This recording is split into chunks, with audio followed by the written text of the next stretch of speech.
बिस्मिल्लाहिर्रहमानिर्रहीम, अस्सलाम वालेकुम। मैं समी इब्राहिम और आप देख रहे हैं हमारा यूट्यूब और फेसबुक चैनल। वतन अज़ीज़ पाकिस्तान, क्या क्या ज़बरदस्त मुल्क है ये, और ऐसे ऐसे वाक़यात होते हैं जो कहीं नहीं हो सकते।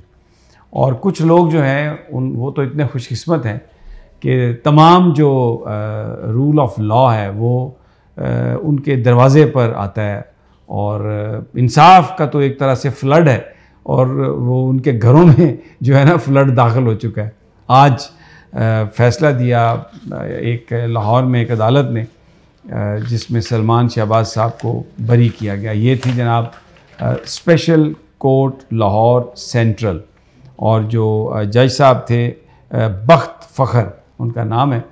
उन्होंने जो सलमान शहबाज के ख़िलाफ़ जो मुकदमात थे उनको कहा है कि ये शवाहद के बग़ैर थे, उनको बरी किया। मैं पूरी आपको तफसील बताऊंगा, लेकिन साथ में उन्होंने ऑर्डर जो है वो ऐसा लिखा है कि उसने जो पूरी पाकिस्तान की जो ब्यूरोक्रेसी है उसमें एक हलचल पैदा कर दी है। अब अगर तो ये चीज़ अक्रॉस द बोर्ड हो जाए और सिर्फ शरीफ ख़ानदान तक महदूद ना रहे तो वाक़ईतन हर पाकिस्तानी खुश होगा। लेकिन मैं क्या करूं, बदकिस्मती से वो जो खान कहता है ना कि यहाँ पर कानून जो है वो बड़े लोगों की बांदी है और उनके घरों की बांदी है, और यहाँ पर बड़े के लिए, अमीर के लिए कानून कुछ और है और गरीब के लिए कुछ और।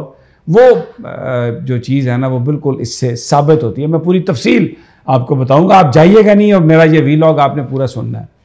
दूसरा एक और बड़ी अजीब बात हुई है आज, कि ख्याल तो ये था कि मौलाना फजलुर रहमान जनाब आसफ़ अली ज़रदारी की बात करेंगे, उनकी बोली बोलेंगे, लेकिन ये तो जनाब मोहतरम नवाज शरीफ साहब की बोली बोल रहे हैं।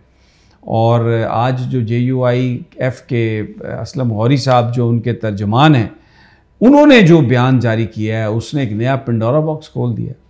उन्होंने कहा है कि ये जो मीडिया पर जो बाज़ ख़बरें जो हैं वो बिल्कुल मन घड़त हैं, और JUI की पोजीशन वाज़े की है। उन्होंने बताया कि मौलाना फजलुर रहमान की जो सहाफ़ियों से गुफ्तगू ऑफ द रिकॉर्ड थी उसको तोड़ मड़ोड़ के पेश किया जा रहा है। उन्होंने कहा कि जनाब ये जो दुबई मुज़ाकरात हुए हैं ना नवाज़ शरीफ और ज़रदारी के बीच, इसमें सिर्फ JUI नहीं, पूरी की पूरी PDM ही बेखबर थी और किसी को पता ही नहीं था। और हम तो इलेक्शन चाहते हैं, हमारे तो इस पर तहफ़्फ़ुज़ात और इतराज़ात हैं कि इलेक्शन जो है वो उसको मुलतवी किया जाए। क्योंकि यहाँ पर मीडिया में कुछ ख़बरें आई ऐसी, और ये नून लीग की तरफ से ख़बरें आई कि मौलाना साहब इलेक्शन नहीं चाहते।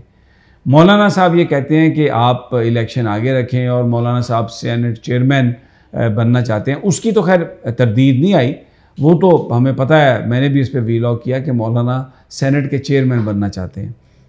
कुछ लोगों का ख्याल है कि वो इसलिए बनना चाहते हैं कि अगर सदर साहब हट जाएंगे तो फिर कायम मकाम सदर सेनेट के चेयरमैन होंगे जब तक नया इलेक्शन नहीं होगा।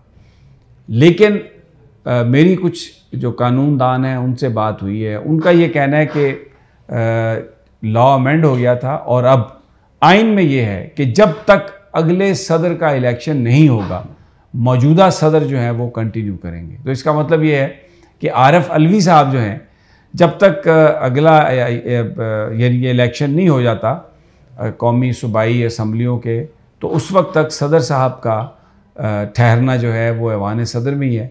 तो बहुत सारे लोग ये समझते हैं कि अब तो अलवी साहब भी उस लिस्ट में शामिल हो गए होंगे जो कह रहे हैं कि नहीं भाई नहीं, इलेक्शन नहीं, अभी इलेक्शन नहीं। क्योंकि जितना इलेक्शन ताख़ीर होगा, जितना टाइम गुजरेगा, अलवी साहब सदर के ओहदे पर फायज़ रहेंगे। और फिर देखें ऐन उस मौके पर वो हज पर भी चले गए, जो बड़ा क्रूशल टाइम था, और संजरानी साहब ने तो दस्तखतों की फैक्ट्री लगा दी थी वहाँ पे। कोई ऑर्डिनेंस आ रहा है उस पर दस्तखत हो रहे हैं, कोई कुछ भी गवर्नमेंट कर रही है, कोई एक्ट बन के आ रहा है तो उस पर भी उन्होंने दस्तखत कर दिए।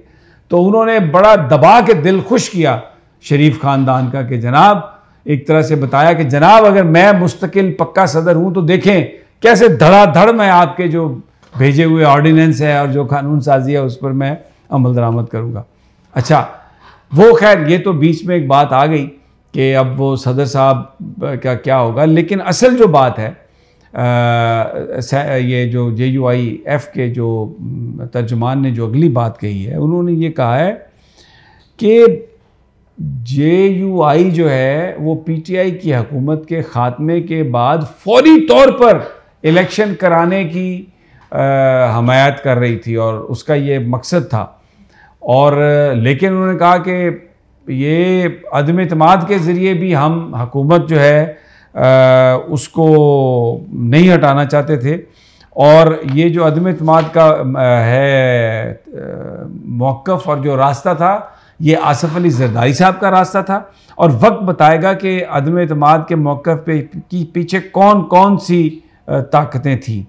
और असम्बलियों की मुद्दत के ख़ात्मे का बयान बाहमी मशावरत से था। मतलब एक ऐसी बात कह दी है उन्होंने। मौलाना फजलुर रहमान ने सहाफ़ियों को बुलाया, ख़ुद उनसे बात की, लेकिन अब अपने तर्जमान के ज़रिए कुछ और बात। आज वो शहबाज शरीफ साहब से मिले, अब वो ऐसा पता चला है कि उनको वहाँ पर बुलाया जाएगा, बाहर बुलाया जाएगा या टेलीफ़ोन पर बात की जाएगी और जो मियाँ साहब और फजलुर रहमान साहब बात करेंगे। लेकिन इस वक्त जो बोली हो रही है, इस वक्त जो बोली जो मौलाना फजलुर रहमान बोल रहे हैं, ऐसा लगता है कि वो मियाँ नवाज शरीफ की है। लेकिन एक आज बड़ी डेवलपमेंट हुई, एक फहरिस्त की गई जारी पॉलिटिकल पार्टीज़ की इलेक्शन कमीशन की तरफ से, और उसमें PTI का नाम नहीं था। उसके बाद इस पर सोशल मीडिया पे बड़ा शोर मचा, तो जनाब ये ख़बर आई कि अब इलेक्शन कमीशन ने इसका नोटिस ले लिया और उसके बाद उन्होंने कहा है कि अब तस्हीह शुदा फहरिस्त जारी कर दी गई है और उसमें PTI का नाम शामिल है। और अब जो इलेक्शन कमिश्नर ने कहा है, चीफ़ इलेक्शन कमिश्नर ने, कि ये तहकीकात का हुक्म दे दिया गया, कमेटी बना दी गई है कि वो देखें कि किसने ये सारी फहरिस्त जो है वो गलत की है, किसने PTI का नाम काटा है। लेकिन यार लोगों की जो ख्वाहिश है वो, यानी जो नून लीग, PDM और ये जो सब लोग चाहते हैं कि ना हो PTI इलेक्शन शेड्यूल में, तो आज एक ट्रेलर चलाया इलेक्शन कमीशन ने, एक फहरिस्त जारी की है और फिर सोशल मीडिया पर शोर मचाया। तो चीफ़ इलेक्शन कमिश्नर ने नोटिस लिया और कहा कि जनाब इस लिस्ट को आप ठीक करें। लेकिन कुछ अंदाज़ा होता है कि इलेक्शन कमिश्नर सोच क्या रहा है। परवेज़ इलाही साहब आज अदालत में पेश हुए, पाँव सूजे हुए थे उनके, मैं आपको बताऊं। और उन्होंने कहा जज साहब से कि उनकी तबीयत ख़राब है, जहाँ पर वो हैं बहुत ही कीड़े हैं, उनके ऊपर चढ़ जाते हैं, उनकी तबीयत ख़राब है, उनके पाँव सूजे हुए हैं, घर का खाना नहीं मिलता और दवाई नहीं मिलती, तो मुझे आप हॉस्पिटल शिफ्ट कर दें। जज साहब ने कहा नहीं, मैं एक एक करके आपका केस सुनूंगा। और कल उन्होंने बुला लिया पुलिस वालों को भी और IG को भी और चीफ सेक्रेटरी को भी, तो कल वो फ़ैसला करेंगे। लेकिन आज ये कहा चौधरी परवेज़ इलाही ने जाते हुए कि वो बिल्कुल वर्कर से कहा कि घबराना नहीं और मैं अपने मौक़िफ़ पर कायम हूँ और हमें पार्टी को नहीं छोड़ना। शुजात साहब पहुँचे हैं परवेज़ इलाही के पास आज भी, वो तीमारदारी के लिए गए हैं। लेकिन वो जब भी तीमारदारी के लिए जाते हैं, क्योंकि उनका आपस में रिश्तेदारी भी है, आपस में एक दोस्ती ताल्लुक़ भी है, तो मीडिया पर ये ख़बरें चलना शुरू हो जाती हैं कि नई ऑफ़र लेके गए हैं।